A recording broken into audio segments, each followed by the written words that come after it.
Hello बच्चों, आप सभी का स्वागत है। जैसा कि आपको रिवीजन सीरीज के बारे में बोला था, तो आज हम रिवीजन करेंगे चैप्टर मैट्रिक्स, जो कि थर्ड चैप्टर है। ठीक है। अब ये चैप्टर भी आपके एग्जाम के पॉइंट ऑफ व्यू से इम्पोर्टेंट है, तो इसके भी मैं दो पार्ट में आपको वीडियो दूंगा।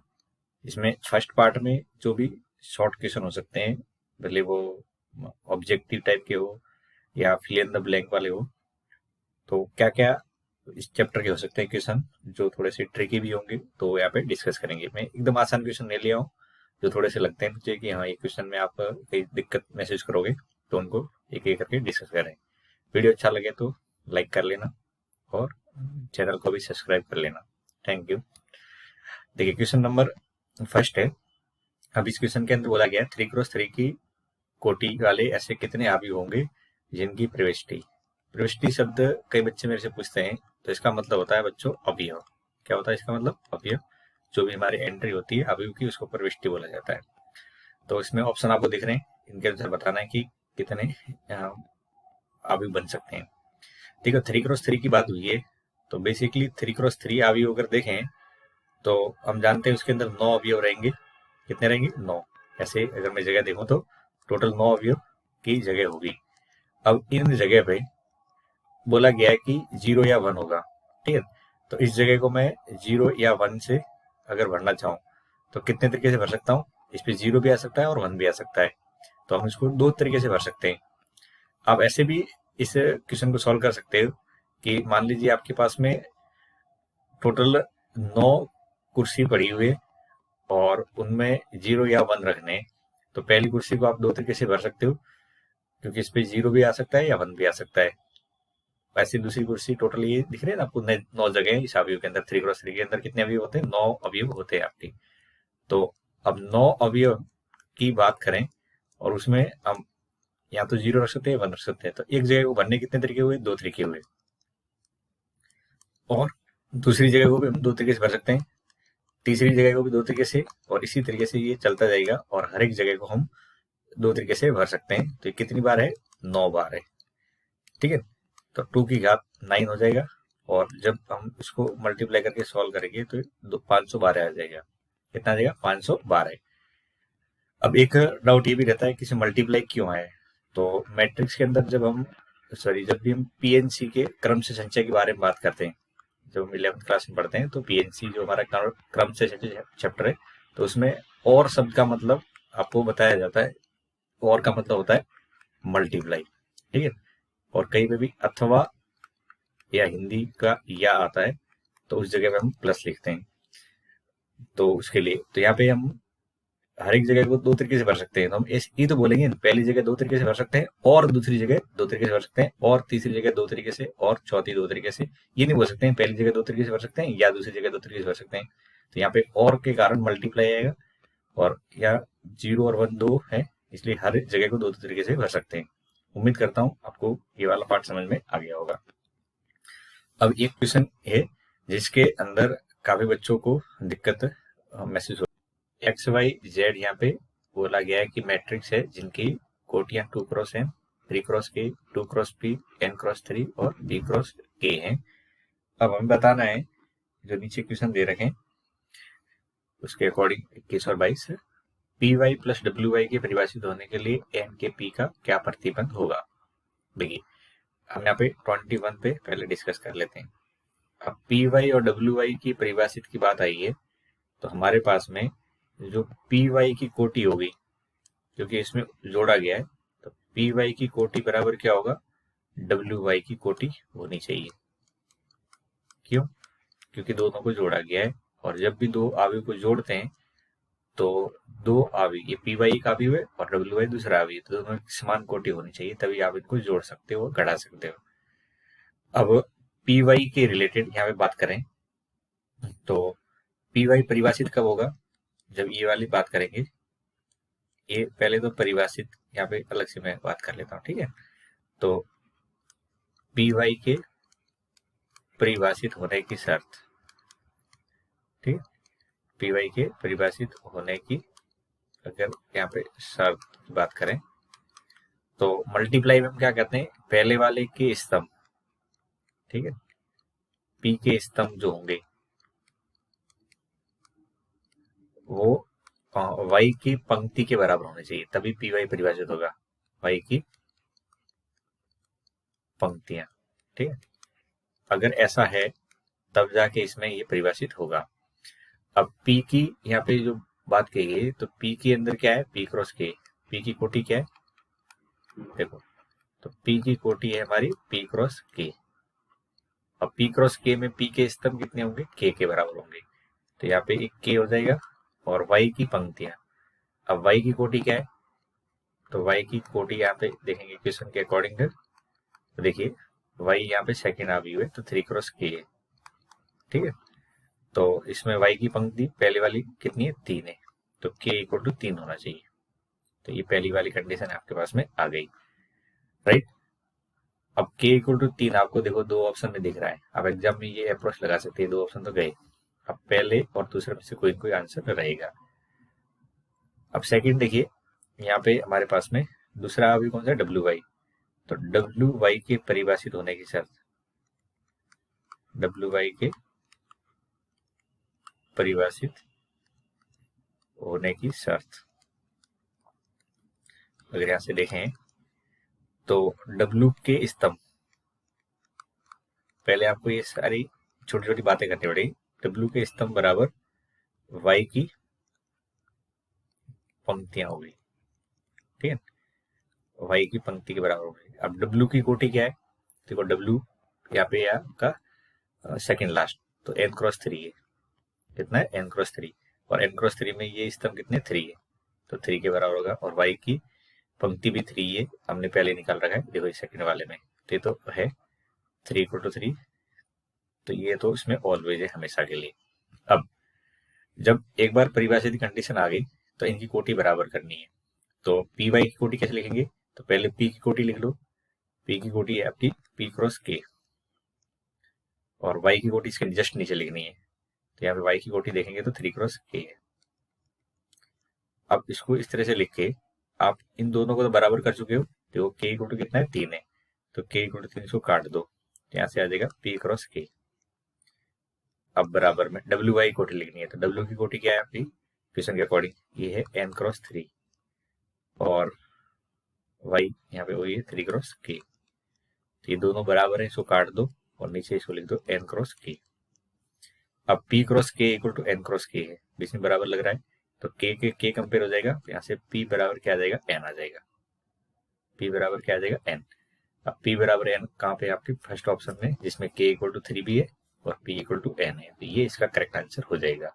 क्या क्या एक बार फिर समझा देता हूँ, पहले अपने परिभाषित की कंडीशन निकाल ली, वहां से में के मिल गया, फिर पी वाई की कोटि कैसे लिखते हैं, तो पी वाई की कोटि लिखनी तो पहले पी लिख दो, पी की कोटि लिख दो, उसके जस्ट नीचे के की कोटि लिखो, और जो विकर्ण दिख रहा है दूसरा वाला उसके अवयव काट दो, जो शेष बच जाए वो यहाँ नीचे लिख दो। ऐसे ये कहानी इधर भी अप्लाई करनी है, और यहाँ से आपके पास में ये मिल जाएगा एन क्रॉस के। अब दोनों बराबर होने के लिए यहाँ पे कंपेयर कर लेंगे संगत अवयवों को। उम्मीद करता हूँ यहाँ तक ठीक है। अब इसमें दूसरा वाला दे रखा है, इसके बारे में बात करते हैं। तो सेकंड में बोला गया है कि यदि एन इक्वल टू पे, जैसे कि यहाँ पे ऊपर भी हमने निकाल लिया था, तो 7x माइनस 5z की कोटि क्या होगी, तो अवयव को किसी संख्या से मल्टीप्लाई करें तो कोई फर्क नहीं पड़ता है कोटि के अंदर। तो यहाँ पे 7x माइनस 5z की जो कोटि होगी वो पहले 7x माइनस 5z कब आएगा, 7x माइनस 5z, ये परिभाषित तभी होगा, या ऐसे कहें कि 7x माइनस 5z की जो कोटि होगी वो होगी बेसिकली x की कोटि के बराबर, ठीक है, या तो x की कोटि होगी या z की कोटि के बराबर होगा।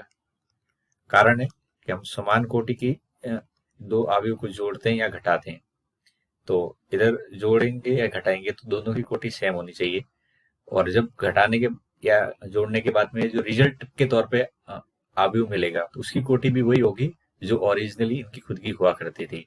जैसे आपने समान दो कोटि के एक अवयव है आपका, सपोज करिए 2 क्रॉस 3 है, और दूसरा अवयव है बी है, उदाहरण के लिए मैं लेके चल रहा हूँ, और वो भी आपका 2 क्रॉस 3 है, तो आप इनको जोड़ सकते हो।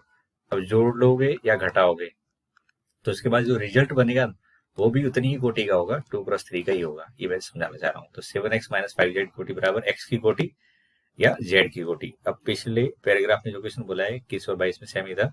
तो x की कोटि कितनी है यहाँ पे 2x n है बच्चों, कितनी 2x n, और z की कोटि है आपकी 2x p।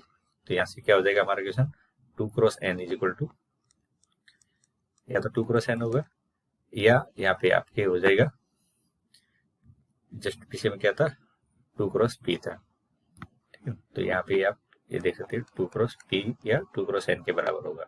अब 2x p तो है नहीं, 2x n हमारे ऑप्शन में यहाँ पे दिख रहा है। तो ये क्वेश्चन का आंसर करेक्ट हो जाएगा। आई थिंक यहाँ तक आपको समझ में आ गया होगा।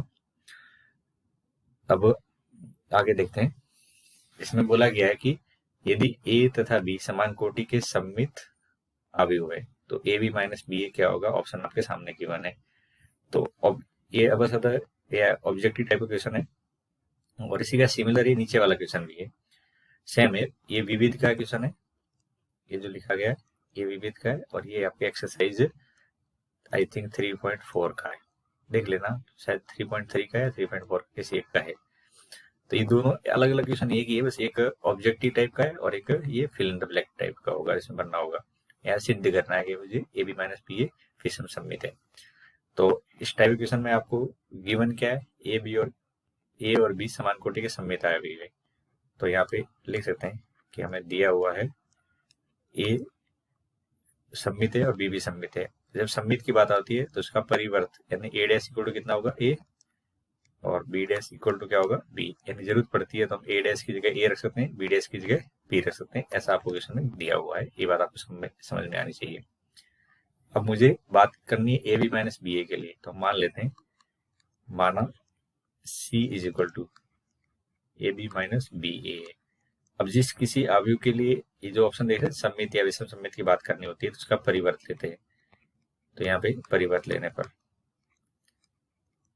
तो अगर मैं यहाँ पे परिवर्त ले लेता हूँ तो ये हो जाएगा C dash is equal to A B minus B A और इसका डैश, राइट। अब हम कुछ नियम जानते हैं। नियम के अकॉर्डिंग क्या होता है, अगर दो अवयव को घटाते हैं और उसके ऊपर परिवर्त लगा रखा है तो दोनों के ऊपर अलग अलग लग जाता है, ठीक है। तो ये दोनों के ऊपर अलग अलग लगा देंगे। अब गुणनफल के ऊपर अगर परिवर्त लगाया हुआ है तो इसमें रिवर्स लॉ लगता है। क्या लगता है, रिवर्स लॉ। अब ये आपको ये कुछ नियम पता होना चाहिए, जैसे ए बी, ए और माइनस बी और ऑल डैश है तो हम लिख सकते हैं उसको ए डैश माइनस बी डैश। पहला पॉइंट तो ये। और दूसरा पॉइंट ये है कि अगर ए इंटू बी के ऊपर डैश लगा रखा है तो हम उल्टा लिख सकते हैं B dash into A dash. ये दोनों एक तरह से सूत्र हैं जो इसमें काम आएंगे। तो ये B dash into A dash minus A dash into B dash, just उल्टा लिखना है, बी पहले लिखना है ए बाद में लिखना है। इसमें ए बाद में तो इसको पहले लिख देंगे। अब बी डैश की जगह क्या रखेंगे, बी डैश की जगह देखो स्टार्टिंग में गिवन है बी, तो इसको बी रख लेते हैं और यहाँ पे ए माइनस इसी जगह ए और ये बी। अब अवयव के अंदर क्रम जो होता है पहले कौन है बाद में कौन है ये इंपॉर्टेंट होता है। तो इसमें से अगर मैं माइनस कॉमन ले लूँ तो माइनस वाला पार्ट तो प्लस का हो जाएगा, तो ये भी लिख देंगे पहले और ये बाद में हो जाएगा। ये क्या है मेरे पास में सी डैश की वैल्यू है। अब ये जो ब्रैकेट के अंदर लिखा गया है ये एग्जैक्टली माइनस सी के बराबर है, तो हम कह सकते हैं सी डैश इक्वल टू कितना है माइनस सी।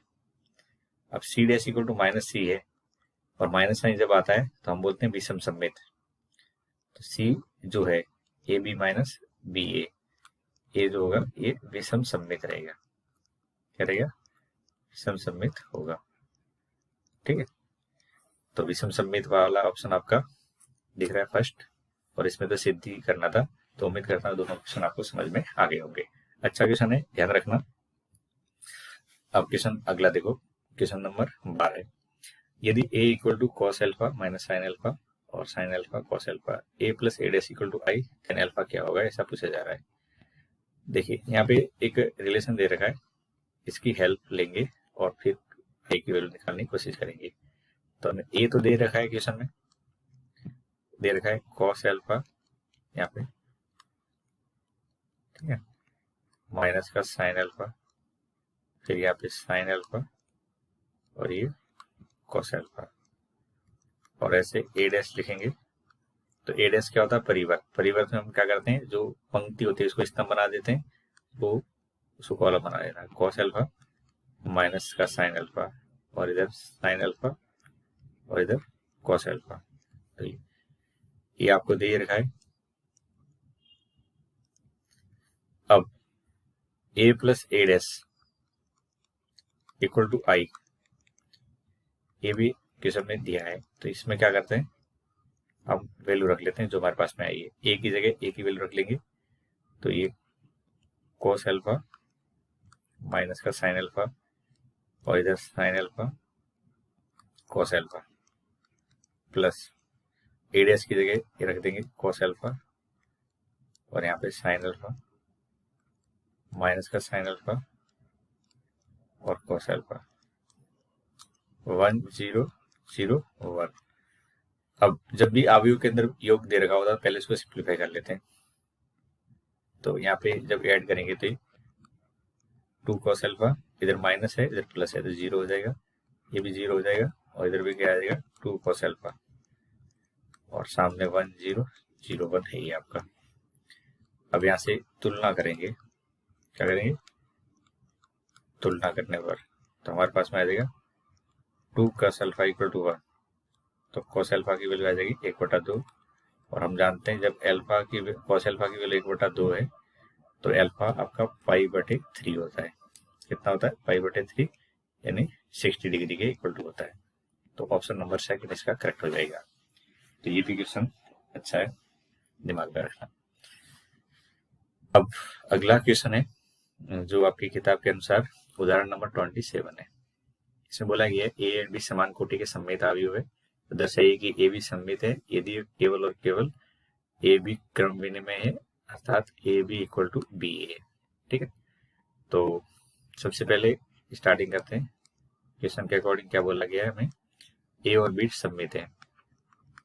ए और बी क्या है, ऐसा क्वेश्चन बोला जा रहा है कि सममित है।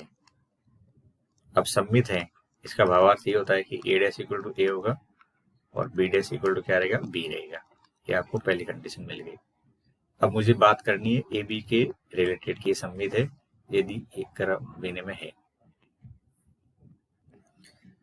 अब यहाँ पे ए बी के बारे में बात करनी है तो हम मान लेते हैं, ठीक है, कि माना हमारे पास में जो ए बी है वो सी के इक्वल टू है। ठीक, अब सी इक्वल टू मान लिया तो इसके बारे में बताना है कि सममित है या सममित है। विषम सममित की बात आती है क्या करते हैं, परिवर्त लेते हैं। तो इसका परिवर्त ले लेंगे। परिवर्त लेने पर, अब परिवर्त लेंगे तो क्या होगा, सी डैश इधर हो जाएगा ए बी का डैश, तो याद आएगा B dash into A dash. Just पिछले क्वेश्चन में हमने डिस्कस किया था कि रिवर्स लॉ लगेगा। अब ऊपर से हमें बताया कि बी डैश की जगह बी है और ए डैश की जगह ए है, तो ये वाली वैल्यू रखने पर समीकरण 1 से अगर यहाँ पे वैल्यू रखेंगे तो बी हो जाएगा इधर ए हो जाएगा। अब मुझे बताना है कि ये सममित है, तो ये सममित होने के लिए सी डैश की वैल्यू सी के बराबर होनी चाहिए। क्या होनी चाहिए, सी के बराबर होनी चाहिए। तो यदि ए बी इक्वल टू, हम बी ए रख देते हैं, ऐसे बोले कि यदि B A equal to A B रखा जाए, ठीक है, B A equal to A B रखा जाए तो ये आपका हो जाएगा ए बी। ठीक है,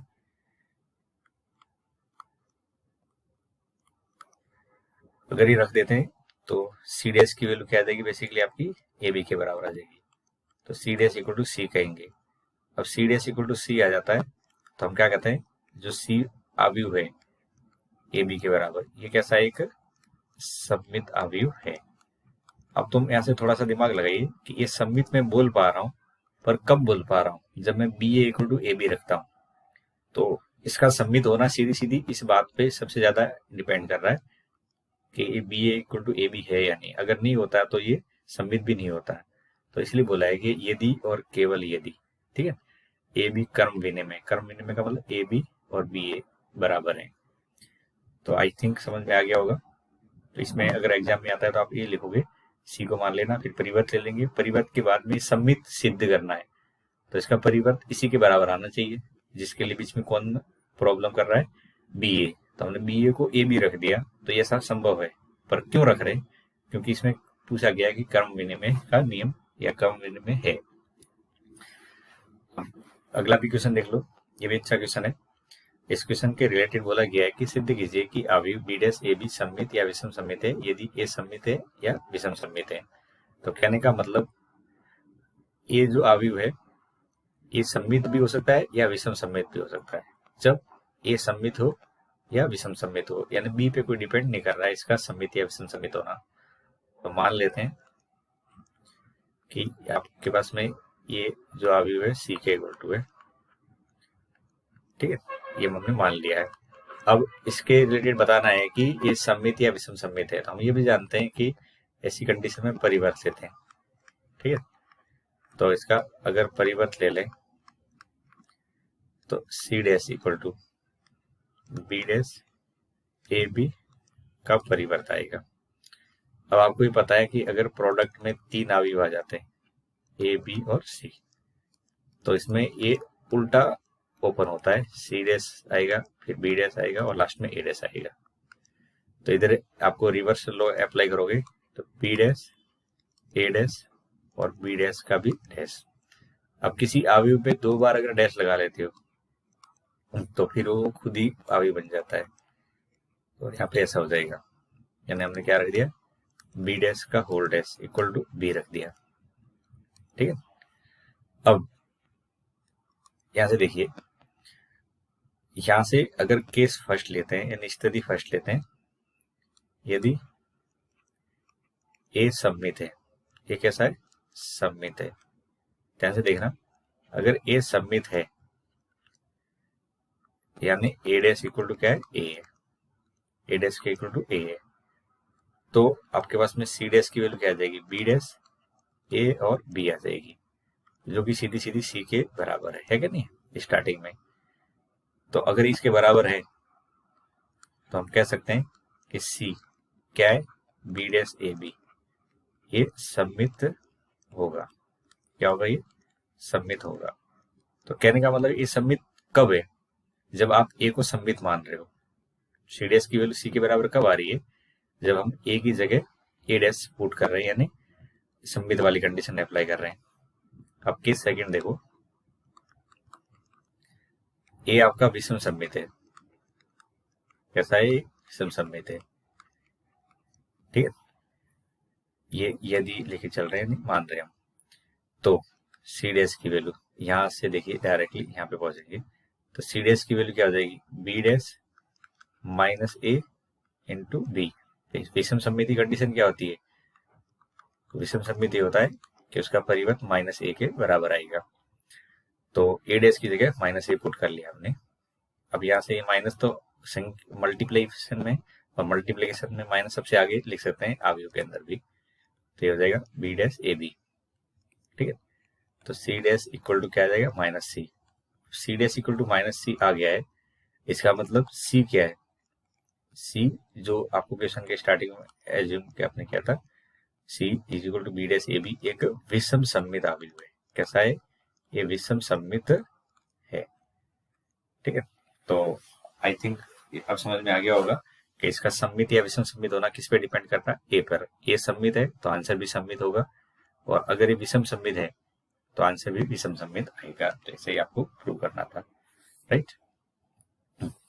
एक क्वेश्चन ये देख लो, ये भी अच्छा है, फिल इन द टाइप में आ सकता है, खाली जगह भरने वाले क्वेश्चन में। तो इसमें आपको 3 अवयव बेसिकली दे रखे हैं, फर्स्ट, सेकंड और थर्ड, और पता करके बताना है कि एक्स की वैल्यू क्या होगी। यहाँ पे 0 दिख रहा है, ये 0 अवयव है, क्या है, 0 मैट्रिक्स है, ध्यान रखिए, ठीक है, वो नहीं बोलोगे इसको। अब यहाँ पे सॉल्व करते समय हम क्या करते हैं, ये 3 अवयव दे रखे हैं, इसको 2 को मल्टीप्लाई करेंगे, तो ये आगे वाला है, इसको ऐसे रहने दो, इसमें कोई छेड़छाड़ मत करो, ठीक है, बीच में कॉमा भी नहीं लगानी, और ये अवयव जैसे दे रखा है वैसा रख लेंगे। अब लास्ट के दोनों अवयव को मल्टीप्लाई करेंगे, तो यहाँ पे रो से कॉलम मल्टीप्लीकेशन होगा, तो इधर मल्टीप्लाई होगा तो 1 इंटू एक्स हो जाएगा, प्लस 0 इंटू 0 होगा, और 2 इंटू 1 2 हो जाएगा। अब सेकंड पंक्ति और फर्स्ट कॉलम से जाएगा तो 0 प्लस 8 प्लस 0 जाएगा, और यहाँ से देखेंगे तो ये 2x प्लस 0 प्लस 3 आ जाएगा, ठीक है, और इक्वल टू आपका ये 0 मैट्रिक्स रहेगा। अब इसको थोड़ा सा और सरल कर रहे हैं, x माइनस 5 माइनस 1, ये एक मैट्रिक्स में है, और इधर आप मल्टीप्लाई करेंगे तो ये आ जाएगा आपका x प्लस 2, इधर आ जाएगा 8, और यहाँ पे आ जाएगा 2x प्लस 3, और इधर ये 0 मैट्रिक्स है। अब यहाँ पे एक रो मैट्रिक्स है और एक कॉलम मैट्रिक्स है, तो इसको मल्टीप्लाई करेंगे तो क्या होगा, रो और कॉलम मैट्रिक्स को मल्टीप्लाई करेंगे तो एक एलिमेंट आता है, तो यहाँ पे जो मल्टीप्लीकेशन होगा तो ये x प्लस 2 से मल्टीप्लाई होगा, ठीक है, और बीच में प्लस या माइनस आएगा इसके अकॉर्डिंग, तो -5 इससे मल्टीप्लाई होगा 8 से, तो -5 इंटू 8, फिर यहाँ पे -1 मल्टीप्लाई हो जाएगा 2x प्लस 3 से, और इक्वल टू यहाँ पे ए एलिमेंट है इसलिए अब ये 0 आ जाएगी कोई संख्या, ठीक है, मल्टीप्लिकेशन समझ में आ गया। अब यहाँ से आप जब सॉल्व करोगे तो x² plus 2x minus 40 minus का 2x माइनस 3 इक्वल टू 0, तो यहाँ से आपके पास में x², ये दोनों तो कट जाएंगे, और यहाँ से आ जाएगा आपका ये 43। एक बार मैं कैलकुलेशन देख लेता हूँ, गलती तो नहीं करी मैंने, अब अच्छा थोड़ी सी गलती हो गई, एक बार चेक करो, 1 इंटू एक्स करेंगे x प्लस 0 प्लस 2 आ जाएगा, ये तो ठीक है, फिर यहाँ पे मल्टीप्लाई करेंगे तो 0 प्लस 8 प्लस 1 आएगा, यहाँ पे 1 आएगा बच्चों, इस जगह पे 1, फिर यहाँ से 2x प्लस 0 प्लस 3 आ जाएगा, तो यहाँ पे ये 9 हो जाएगा, कितना हो जाएगा, ये 9 हो जाएगा। अब इसको मल्टीप्लाई करेंगे तो x इंटू एक्स प्लस 2, और यहाँ पे ये 9 हो जाएगा, और माइनस 2x माइनस 3, ठीक है। अब यहाँ से इसको देखोगे तो कितना हो जाएगा ये आपका, x प्लस 2 9 45, ठीक है, ये 45 होगा, और माइनस 3, तो यहाँ से आ जाएगा 48, तो इसको जब सॉल्व करोगे तो आपके पास में ये तो कट गई दोनों, और फाइनली मेरे पास में ये आ जाएगी 48 है तो प्लस माइनस 4√3, ठीक है। अब आगे देखते हैं, ठीक है, ये दो क्वेश्चन है विविध के 14 और 15, तो इनको देख लेते हैं।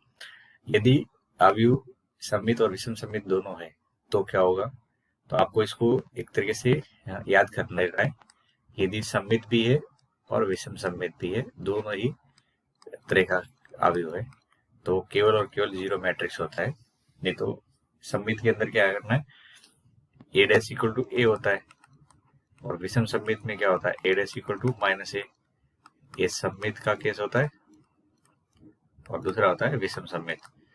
अब दोनों कंडीशन एक साथ ट्रू कब होगी, जब वो 0 मैट्रिक्स हो जाएगा, तो इसमें ये 0 आ जाएगा। क्वेश्चन नंबर 15 को देख लो, हमें गिवन है कि हमारा a² कितना a के बराबर है, ये तो आपको क्वेश्चन में दिया ही है। अब देखिए a² इक्वल टू a है तो a³ क्या होगा, ये हो जाएगा a² गुना a, अब फिर से a² की जगह a पुट कर लेंगे तो a इंटू a आ जाएगा, ये हो जाएगा a², और a² को फिर से a पुट कर लेंगे तो a, तो कहने का मतलब a³ की जगह भी क्या आ जाएगा, a ही आएगा अगर आपको आगे जरूरत पड़ती है। अब यहाँ पे क्वेश्चन के अकॉर्डिंग बोला गया है i प्लस a का क्यूब माइनस 7a, राइट। अब i प्लस a का क्यूब, तो a प्लस b का क्यूब तो जानते होंगे, ये होगा a³ plus 3a² plus 3ab², इस तरीके से ये 3ia² आ जाएगा, प्लस a³ और माइनस का 7a। अब आई का क्यूब आई ही होगा, आई मैट्रिक्स का क्यूब कितना ही करो आई रहता है, आई स्क्वायर भी क्या हो जाएगा आई ही होगा, प्लस 3i और ए स्क्वायर की जगह ए पुट कर लेंगे, ठीक है, ए स्क्वायर की जगह ए, प्लस ए क्यूब की जगह भी ए, माइनस का 7a। अब आई के साथ में ये तो आई है, अब 3ia कितना हो जाएगा, आई के साथ किसी मैट्रिक्स का मल्टीप्लाई करेंगे तो दूसरा वाला मैट्रिक्स होता है ए के बराबर रहेगा, तो ये होगा 3a प्लस ये दूसरा वाला भी 3a हो जाएगा, प्लस a माइनस का 7a। जब इसको सॉल्व करेंगे तो i प्लस यहाँ से 7a बन जाएगा, 3 प्लस 3 6 प्लस 7 और माइनस का कितना है 7a है, तो दोनों कट जाएंगे और फाइनली आपके पास में आई मैट्रिक्स आ जाएगा। तो कहने का मतलब ये जो पूरी वैल्यू थी वो किसके बराबर है, आई के इक्वल टू है। तो ये इस क्वेश्चन का करेक्ट आंसर है। इस वीडियो के अंदर हमने वो सारे क्वेश्चन देखे बच्चों जो मुझे लगता है कि आपके एग्जाम पॉइंट ऑफ व्यू से सिंगल टाइप के क्वेश्चन आएंगे और इम्पोर्टेंट भी हो सकते हैं, तो इनको आप जरूर अच्छे से देख लेना और कोई क्वेश्चन वगैरह कंफ्यूज करें तो आप मुझे बता देना। नेक्स्ट एक वीडियो और डालूंगा जिसके अंदर में कुछ सब्जेक्टिव टाइप के क्वेश्चन होंगे इस चैप्टर के रिलेटेड, जो मुझे लगता है कि आप या तो कुछ दिक्कत महसूस कर सकते हो, उनको मैं डाल दूंगा। Thank you.